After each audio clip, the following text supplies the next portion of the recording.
నమస్తే, welcome to next Zee News. ఈనాటి వార్తా విశేషాలు. కలెక్టర్ కార్యాలయంలో నిర్వహించిన గ్రీవెన్స్ డేకి ఫిర్యాదుదారులు పెద్ద సంఖ్యలో తరలివచ్చారు. ఈ మేరకు collector Nagalakshmi, joint collector Bhargava Teja, ఇతర అధికారులు ప్రజల వద్ద నుంచి ఫిర్యాదుల్ని స్వీకరించారు. ఇందులో పింఛన్లు, రేషన్ కార్డులు, భూముల సర్వే, భూ ఆక్రమణలు, రైతులకి గిట్టుబాటు ధర, నష్టపరిహారం, మదర్సా నిర్మాణం వంటి సమస్యలపై అధికంగా ఫిర్యాదులు అందాయి. ప్రజల వద్ద నుంచి ఫిర్యాదులను స్వీకరించిన అధికారులు తక్షణమే పరిష్కారం చేయాలని సంబంధిత శాఖలకి ఆదేశాలు జారీ చేశారు. అదేవిధంగా గ్రీవెన్స్ లో ఫిర్యాదుల్ని అందజేసిన బాధితులు వారి సమస్యల్ని మీడియాకు వెల్లడించారు. మూసివేయడం జరిగినది. ఇది ముతవల్లి కలీంబేగ్ వాళ్ళ నాన్న అజీంబేగ్ గారు గతంలో మూసేశారు. దానినే పునఃప్రారంభించమని చెప్పి ఎన్నో అర్జీలు పెట్టడం జరిగినాక వక్ఫ్ బోర్డులో వాళ్ళు, రాష్ట్ర వక్ఫ్ బోర్డు వాళ్ళు లెటర్ కూడా ఇవ్వడం జరిగినది, గ్రాంట్ పర్మిషన్ అని చెప్పినా ఇప్పుడు దాకా అది పని జరగటం లేదు. చేయమని చెప్పి మద్రసాని నేను కోరుకుంటున్నాను. ఎందుకు మూసేశారు సార్? గతంలో ఖర్చు ఎక్కువైపోయింది, అది ఇది అని చెప్పి ఆదాయం ఉన్నా కావాలని మూసేశారు.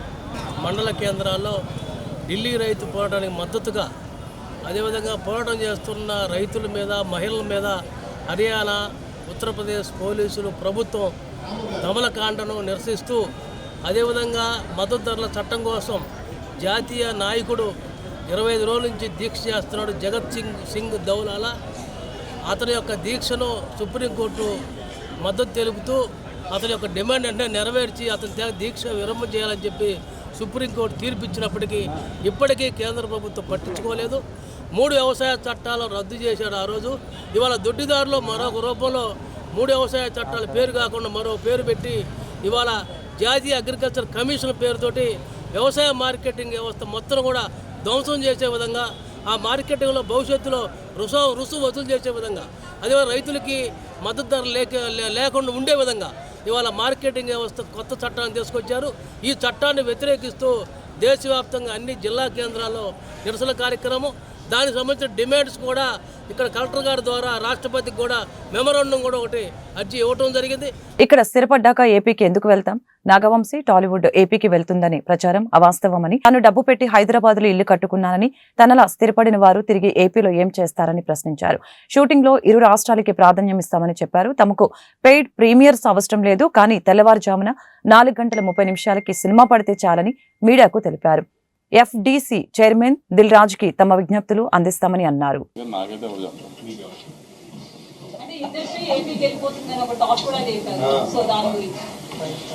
నేను చాలా డబ్బులు పెట్టి ఇక్కడ ఇల్లు కట్టుకున్నానండి. నేను ఏపీకి వెళ్ళి ఏం చేస్తాను?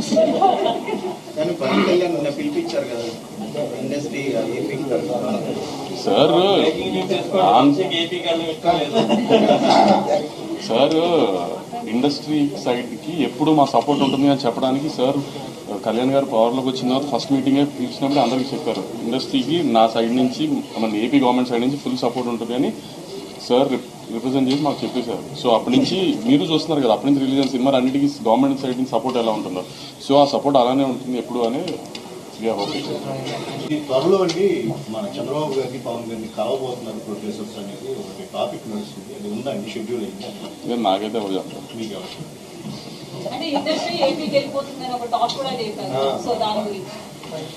నేను చాలా డబ్బులు పెట్టి ఇక్కడ ఇల్లు కట్టుకున్నానండి.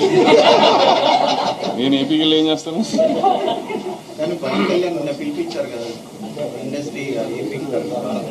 సార్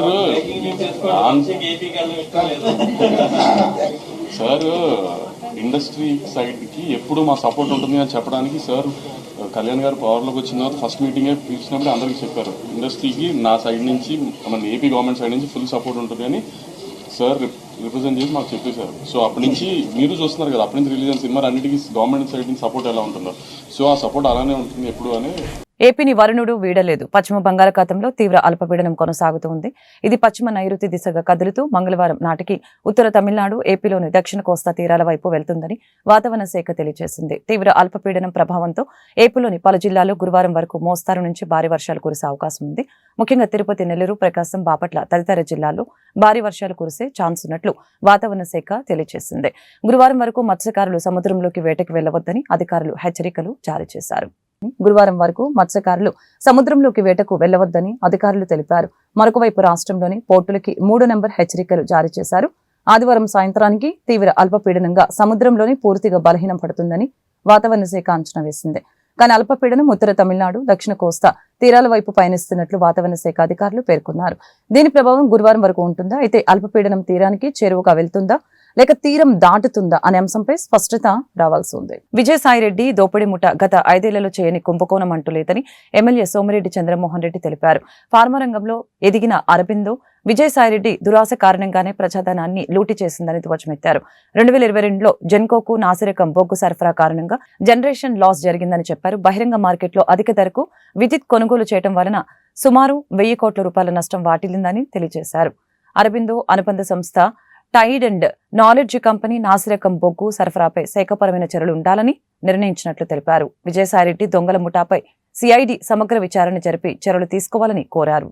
జగన్మోహన్ రెడ్డి రాగానే ఒక పోర్టు, ఒక ఎస్సీజెడ్, ఒక ambulance service, Krishnapatnam coal supply, ఎందుకు ఇంత మీకు దురాశ ఎందుకు మొదలైంది అంటే విజయసాయి రెడ్డి అక్కడ ఉన్నాడు కాబట్టి, అరవిందో ఆయన వియ్యంకుడు కాబట్టి అరవిందో ఏం చేసినా చెల్లద్ది, రాష్ట్రంలో ఉండే ప్రజలు చావండి, మేం చేసే దోపిడీకి నష్టాలు అంతిమంగా ప్రజలు అల్టిమేట్ లూజర్స్ ప్రజలు అనే పరిస్థితికి వచ్చింది. నేను ఇప్పుడు 2022 ఫిబ్రవరి 15 కృష్ణపట్నంలో ఉండే జెన్కోకి 2400 మెగావాట్ల super critical thermal power station కి 4.5 lakh టన్స్ మీరు సప్లై చేశారు. అది మట్టి మశానంతో కలిసిపోయిందని, పిఎల్ఎఫ్ ప్లాంట్ లోడ్ ఫ్యాక్టర్ పడిపోయిందని ఎంప్లాయీస్ ధర్నా చేశారు. అప్పుడు మేము ఎంటర్ అయినాం. ఎంటర్ అయ్యి ఆ మట్టి మశానం ఫోటోలు నేను ఆ రోజు చూపించా. ఇప్పటికే ఆ లింక్ నా దగ్గర ఉంది. ఇక్కడే ప్రెస్ కాన్ఫరెన్స్ పెట్టా. నేరుగా ఆ పోర్ట్ లో ఇంపోర్ట్ చేశారు. ట్రైడెంట్ అండ్ నాలెడ్జ్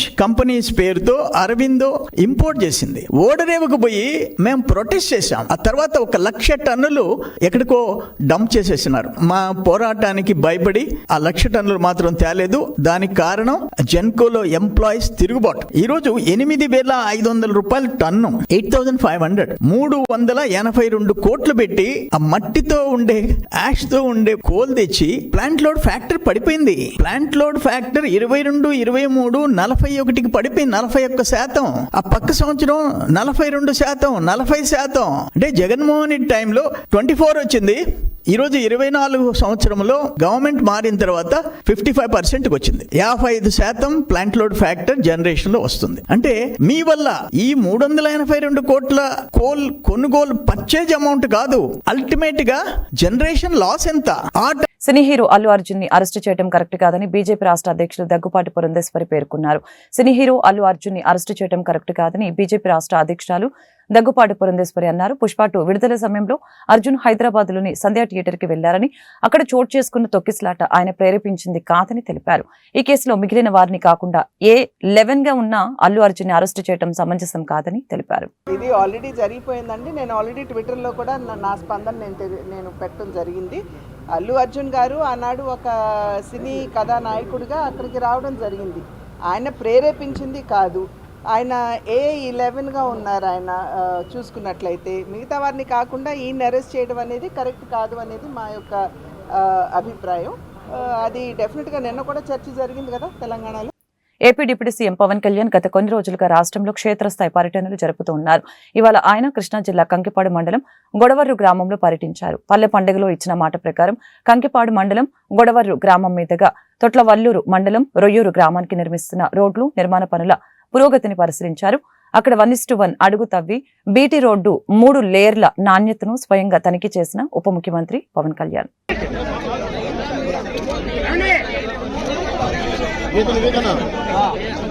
గుంటూరు నగరంలోని కృష్ణ తులసి నగరానికి చెందిన నామాల నాగార్జున తోటి సిటీ బస్సు డ్రైవర్ల వలన తనకు ప్రాణహాని ఉందని, వారి నుంచి రక్షణ కల్పించాలని జిల్లా ఎస్పీ కార్యాలయంలో నిర్వహిస్తున్న ప్రజా ఫిర్యాదుల పరిష్కార వ్యవస్థ కార్యక్రమంలో ఎస్పీ ఎస్ సతీష్ కుమార్ కి ఫిర్యాదు చేయడం జరిగింది. అనంతరం మీడియాతో మాట్లాడారు. ప్రైవేట్ బస్ డ్రైవర్ గా ఎస్వీఎన్ కాలనీ నుంచి ఆర్టీసీ బస్టాండ్ వరకు ప్రతిరోజు ప్రయాణికులను ఎక్కించుకుంటూ తిరుగుతూ ఉంటారని తెలిపారు. నేను సొంతంగా బస్సు పెట్టుకుని అభివృద్ధి చెందుతూ ఉంటే చూసి ఓరవలేక నాపై దాడులు చేస్తున్నారు. నేను దళిత కులానికి చెందిన వాడిని కాబట్టి నన్ను అగ్ర కులాలకు చెందిన మిగతా డ్రైవర్లు చులకనగా చూస్తూ హేళన చేస్తున్నారని అన్నారు. నన్ను పలుమార్లు ఆర్టీసీ బస్టాండ్ దగ్గర కొట్టారు. నా పన్ను కూడా విరగటం జరిగింది. ఈ నెల 20వ తేదీన డ్యూటీలో ఉండగా ఆర్టీసీ బస్టాండ్ దగ్గర సిటీ బస్సు పాయింట్ వద్ద నన్ను బస్సులో నుంచి దింపి భరత్, షేక్ ఇస్సాకు, తిరుపతి, కలాం, ఫిరోజు, గణేష్, పవన్, సుబాని నన్ను కులం పేరుతో దూషించి ఇక్కడి నుంచి బస్సు తీసుకువెళ్ళు అంటూ నన్ను బెదిరించారు. మేము చెప్పినట్లు చేయకపోతే నిన్ను డ్యూటీకి రానివ్వము, మా మాట లెక్క చేయకుండా డ్యూటీకి వస్తే నేను చంపడానికి కూడా వెనకాడమని బెదిరించడం జరిగింది. నాకు ఉన్న పొలాన్ని అమ్ముకుని బస్సు కొనుక్కున్నాను. నా జీవనాధారము బస్సు నడుపుకోవటమే. నేను బస్సు తిప్పాలంటే వారు నన్ను ఏమైనా చేస్తారేమో అని భయం వేస్తుందని చెప్పారు. నాకు వారి వలన ప్రాణహాని ఉందని, వారి నుంచి నన్ను రక్షించాలని ఎస్పీని కోరటం జరిగిందని తెలిపారు. గత 3 సంవత్సరాల నుంచి సిటీ బస్సుల్లో డ్రైవర్ నుంచి, వర్కర్ నుంచి 100 దాకా అయ్యాను. ఉద్యోగం నుంచి బస్ స్టాండ్ దగ్గర బస్సుల్లో పనిచేసుకుంటూ సంపాదించుకుంటూ బస్సు నిలబెట్టుకున్నాను. అది గత సంవత్సరం నుంచి నాకు చాలా ఇబ్బందులు వస్తున్నాయి. తోటి వర్కర్లు ఓనర్ల నుంచి వాళ్ళు పంపించుకుని నరసింహరావు ఇట్లా పంపించి సుబ్బాని వాళ్ళని ఇచ్చేస్తూ ఉంటాడు. పవను, తిరుపతి, ఇస్సాకు, నా తోటి వర్కర్ డ్రైవర్లు కలాము, చిన్న పవను అట్లా వాళ్ళు సార్ 4 సార్లు ఇంటి మీదకి వచ్చినప్పుడు బస్ స్టాండ్ దగ్గర ఉద్యోగంలో కొట్టారు.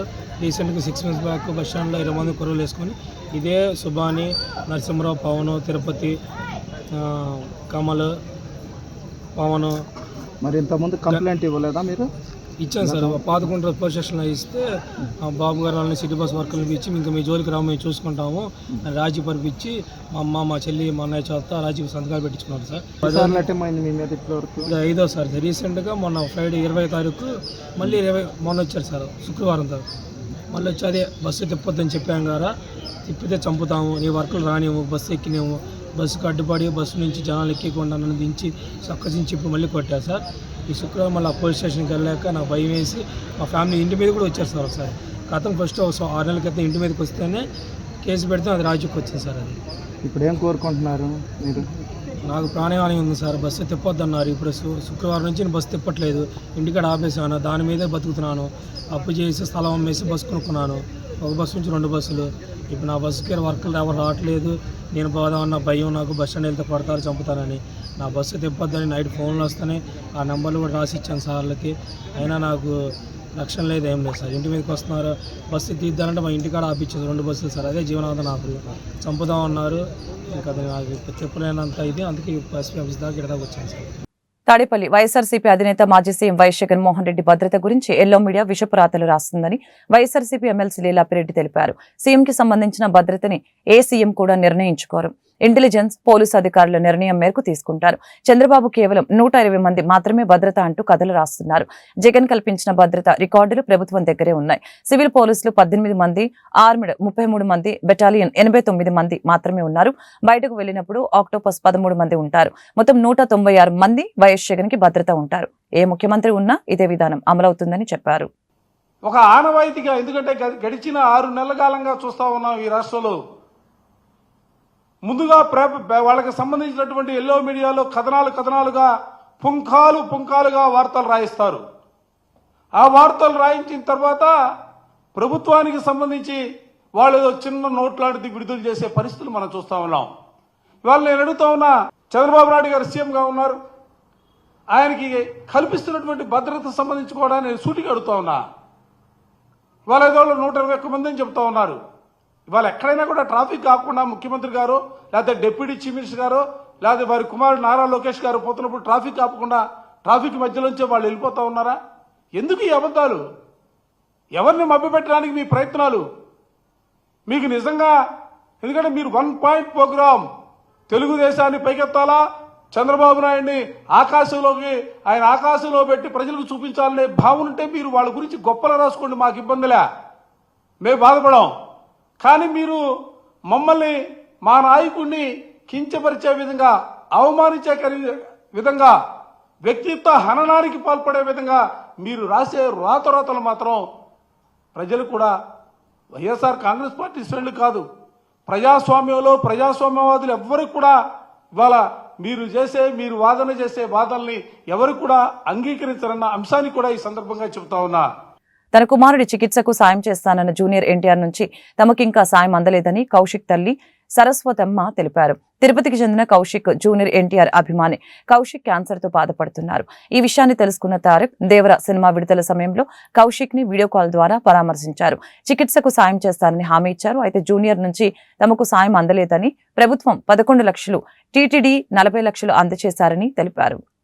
సార్ చేతులెత్తి నమస్కరిస్తున్నాను సార్. అబ్బాయిని డిశ్చార్జ్ చేయించండి సార్. మేము అదే కోరుకుంటున్నాను సార్. ఇంకా ఆ అబ్బాయి ఏం చెప్తుంది, నేను చనిపోతానమ్మా, నాకు టాబ్లెట్స్ ఇచ్చేసాయి, నేను చనిపోతాను, నా వల్ల కాదు, ఈ జీవితం నేను భరించలేను, 2 ఇయర్స్ నుంచి నేను ఇలాగే ఉన్నాను, నా వల్ల కాదు, హాస్పిటల్లో ఉన్నాను 2 ఇయర్స్ నుంచి.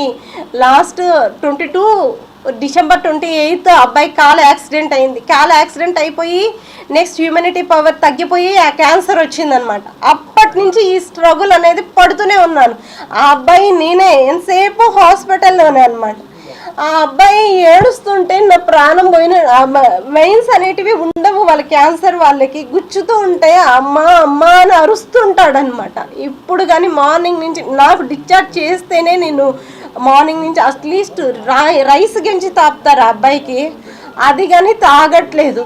నా వల్ల కాదమ్మా, నేను ఉండలేను, నేనే చనిపోతాను అని చెప్తున్నారు సార్. ఆ ముందు ఎన్టీఆర్ సార్ హెల్ప్ చేయలేదు, ఇప్పుడైనా ఎన్టీఆర్ సార్ ఆ అబ్బాయికి హెల్ప్ చేయాలని కోరుకుంటున్నాం సార్. అట్లీస్ట్ ఆ అబ్బాయి మీ మీద ఇంత ప్రేమతో ఈ స్టోరీస్, డైలాగ్స్ ఇవన్నీ రాశారు కదా, ఇదన్నా ఒక్కసారైనా మీకు కనికరించండి సార్, ఆ అబ్బాయికి హెల్ప్ చేయండి సార్, ప్లీజ్ సార్. లేదు సార్, చేయలేదు సార్. ఎన్టీఆర్ ఫ్యాన్స్ చేశారు సార్. లేదు సార్, చేయలేదు సార్. ఎన్టీఆర్ ఫ్యాన్స్ వాళ్ళ ద్వారా మాకు 2 lakhs వచ్చింది సార్. 2,50,000 దాకా వచ్చింది సార్ మాకు. ఏం చెప్పారంటే అక్కడ మేము చూసుకుంటానమ్మా, నేను చూసుకుంటాను అని చెప్పారు సార్. ఎన్టీఆర్ సార్ నాతో వీడియో కాల్ మాట్లాడిన తర్వాత నేను చూసుకుంటాను అని, నేను చేస్తాను అని చెప్పారు సార్. ఈ వార్తలు ఇంతటితో సమాప్తం. మరొక బులెటిన్లో మళ్ళీ కలుద్దాం. నమస్కారం.